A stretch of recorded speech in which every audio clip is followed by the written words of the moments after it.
उन्होंने 4 साल उसको सजा कर दी है मेरा ख्याल है, और 10 करोड़ पे जुर्माना कर दिया उसको, और उसको 10 साल के लिए पॉलिटिक्स भी बैन, कि जब बाहर निकलेंगे 6 साल पॉलिटिक्स भी नहीं कर सकती। फैसला दे दिया, आसमान गिर गया इंडिया में।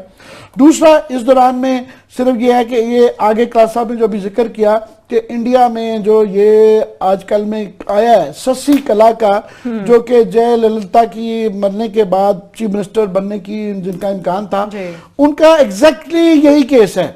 56 करोड़ रुपए 53 करोड़ रुपए की मनी लॉन्ड्रिंग हुई है।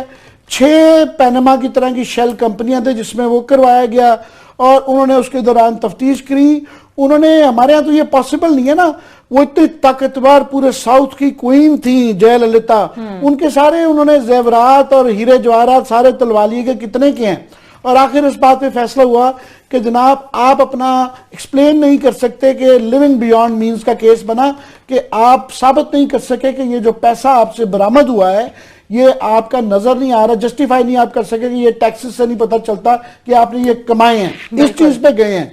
ये वही वाला बात है, हालांकि तो उस पे उनको फारिग कर दिया गया है, और ये इससे इंडियन डेमोक्रेसी नहीं है। 4 साल की जेल हुई है सुप्रीम कोर्ट, उसके बाद 10 साल का बैन है पॉलिटिक्स पे, सारी उनकी जायदाद जब्त है, 10 करोड़ रुपए का जुर्माना है, और तमाम वो हीरे जवाहरात सोना उनका जब्त हो गया है, क्योंकि वो उसको जस्टिफाई नहीं कर सके कि ये कहां से लिया गया है। सही। ये जो हम सोने जवाहरात देखते हैं ना शादियों वादियों में पहने हुए बड़े लोगों के, ये अभी तो वो जब्त नहीं हुआ, वो पॉसिबल नहीं है। जो चीजें आ गई हैं उसी को ये एक्सप्लेन कर दें कि ये कैसे ये वो आए, तो वहां पे हमारे यहाँ भी यही केस है ना, फर्ज यदि रसीदें नहीं दिखा रहे तो ये फिर हमारे यहाँ भी केस तो वही बनता है। सो ये केस आ गया है आजकल में, जो कि जिसके पैरेलल्स हैं। क्लासा साहब, लेकिन जिस तरह से भारत से मुताल्लिक हम बात कर रहे थे, इस वक्त तमाम नजरें तो हमारी सुप्रीम कोर्ट पर भी हैं। मैं ये कह रहा हूँ, वैसे हम हर वक्त भारत भारत करते रहते हैं, बड़ा हमारे अंदर शौक होता है कि हमने भारत को फलां फील्ड में हम आगे बढ़ गए, फलां फील्ड में हमारी बेहतरी है, बात साहब हमारी चीजें बेहतर हैं, बात साहब जरा वो बहुत आगे निकल गए हैं, तो इसमें जरा आगे क्यों नहीं ये निकलते हम। और इससे सुप्रीम कोर्ट ऑफ पाकिस्तान को इससे थोड़ा सा ये क्लू लेना चाहिए। कोई आसमान नहीं गिरा। तमिलनाडु जैसे का जयललिता उनके लिए ये गॉडेसेस थी, 25 साल से शी वाज अ गॉडेसेस। जब उनकी उनका गॉडेस उनका हुआ है, उनकी डेथ हुई, कैसे लोग वहां पे उसमें रो रहे थे। सुप्रीम कोर्ट ने तो कोई रियायत नहीं की, उन्होंने वहां पे उन्होंने उनको कोई कवर नहीं लेने दिया। सो ये काम करना, कोई आसमान नहीं गिरते होते। वो कहते हैं नागुजीर लोगों से कब्रिस्तान भरे हुए हैं, इनसे बड़े बड़े हुक्मरान, रूलर्स, इलीट, फिरौन, ये सारे गुजर के गए, किरौन वगैरह सारे गुजरे हैं। फैसले दें और डट के दें, और अदालतें फैसले कर सकती हैं। मैं फिर कह रहा हूं, ना फौज आके मुल्क को ठीक कर सकती है, ना आपकी ब्यूरोक्रेसी करेगी, ना मीडिया, क्योंकि मीडिया के लोग हम मिल जाते हैं, हमें अपना हिस्सा मिल जाता है, अच्छा तगड़ा हमें वहां से शेयर वो दे देते हैं, 5-6 को साथ मिला लेते हैं, फिर खुल के खाओ। अपनी जेब से तो देना नहीं, जो अपने घर का खाना जो है वो भी सरकार के पैसों से खा रहे हो, वो टैक्स पेयर्स को, उन्होंने क्या देना है। सो अदालतों को इस पे ये क्लू लेना चाहिए। कोई आसमान नहीं गिरते हो, तो मैं फिर कहता हूं, मैं इन लोगों ने आना है, चले जाना है, अब नहीं जाएंगे, कल जाएंगे, one day everybody has to go. आप अच्छी रिवायत कायम करें इनकी, ये और हमेशा अकाउंटेबिलिटी हुक्मरानों से होती है। इससे बेहतर केस, जैसे आमिर कह रहा था ना, कोई प्रेसिडेंट नहीं हो सकती, मिलता जुलता केस है। पॉलिटिशियन थे, वजीर आला थी, करप्शन की, 56 करोड़ रुपए कमाए, उन्होंने जेली कंपनियां बनाई, मनी लॉन्ड्रिंग की, और आखिर वहां से सजा पाई।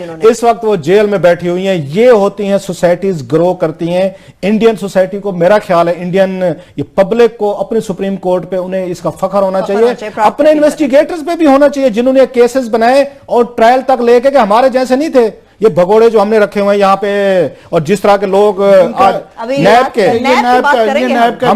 पे आ जाए सीधा चले आ जाता हूं मैं, कि वहां सुप्रीम कोर्ट ने, पाकिस्तानी सुप्रीम कोर्ट को ये करना होगा। ये यहाँ पे इस तरह के जुगादरी जो है ना, जो यहाँ पे जेली आपने माफिया क्रिएट किए हुए हैं, ये इंसाफ नहीं कर सकेंगे वहां पे। सुप्रीम कोर्ट ने सीबीआई इंडिया को अपने मातियत किया हुआ है। हम ये कहते रहते हैं सुप्रीम कोर्ट को ये पावर्स हैं, और चीफ जस्टिस वो कह चुके हैं साकिब निसार साहब कि हमें करप्शन के लिए खत्म करने के लामहदूद पावर्स हैं। एक आपको जो काम करना चाहिए सुप्रीम कोर्ट को, कि आप एक इंप्लीमेंटेशन कमीशन बनाएं, कोई बड़ा टॉप का पावरफुल बंदा जो है उसको मुस्तकिल आप अपॉइंट कर दें, जो इनको आगे से इनको बैठ के चलाए, इनसे इन्वेस्टिगेशन करवाए, इनको ट्रायल तक लेके गए चीजें। अदरवाइज तो ये कमर जमान चौधरी, वो ये फ्रॉड पेंशन फेम, जरा नैब की तरफ भी जिन पे, उसी नैब पे आ रहा हूं मैं, जिन पे इस वक्त हाई कोर्ट में केस चल रहा है कि मसूफ ने, जब हमने जब स्कैंडल ब्रेक किया ना, समझदार कितने हैं, बड़ा इनोसेंट कहते थे, बड़ा केस को परसू करने के दावे करते थे, चुपके से जो महंगाई अलाउंस ले रहे थे वहां से, अपनी पेंशन में महंगाई अलाउंस भी ले रहे थे जो नहीं ले सकते थे, जो फ्रॉड वो जैली किस्म के वो अपने हलफनामे भर रहे थे वहां पे, और अपने 34 साल से फ्रॉड अपनी पेंशन ले रहे थे। डियरनेस अलाउंस मसूफ ने चुपके से वापस जमा करवा दिए हैं, जो कि एतराफ इस बात का कि वो गड़बड़ गलत पैसे वो लेते रहे हैं। अभी हाई कोर्ट में केस चल रहा है, केस हो चुका है मसूफ पे, और करने वाले भी एक कर्नल है, ऑनरेबल कर्नल साहब जो हैं, वो उनको लेके गए हैं कि जनाब आप बाकी इदारों पे तो दबाव डाल के धमकियां दे के उनको कोई काम शाम किसी बड़े अफसर का काम सुना रुका हुआ था, अपने हक में फैसले करवा के वो तो आप करा लेते हैं। अब केस हाई कोर्ट में, हाई कोर्ट से अगर वो हुआ तो सुप्रीम कोर्ट जाएगा। तो कमर जमान चौधरी साहब ने भी मजीद एक्सपोज होना है, अल्लाह उनको मजीद एक्सपोज कर रहा है, जो कुछ आज उनके साथ वहां हुआ है।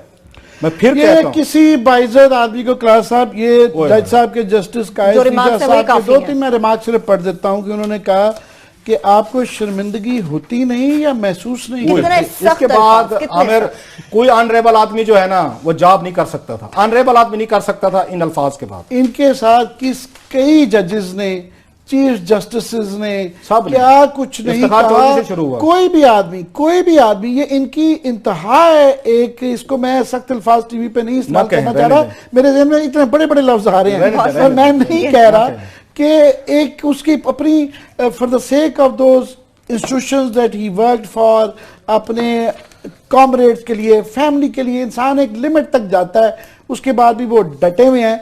और केस आज जो सबको ये सुबह अखबारों में टीवी पे भी चल रहा है कि मुश्ताक रईसानी के केस में इन्होंने ये कहा कि रिपोर्ट के अंदर आई है, जज साहब ने कहा, उन्होंने कहा कि आपने अपने एक रिकॉर्ड में लिखा है कि मुश्ताक रईसानी जो है अरबों की करप्शन करने वाला अच्छा आदमी है। तो कमर जमान चौधरी भी अच्छा आदमी है। अगर वो फ्रॉड करके जेली वो करके पेंशन लेता रहा, इसका मतलब ये भी अच्छा आदमी है। अच्छा आदमी, अदालत को आज ये हालात देखते हुए इनके कि ये जो बनने का एक मजाक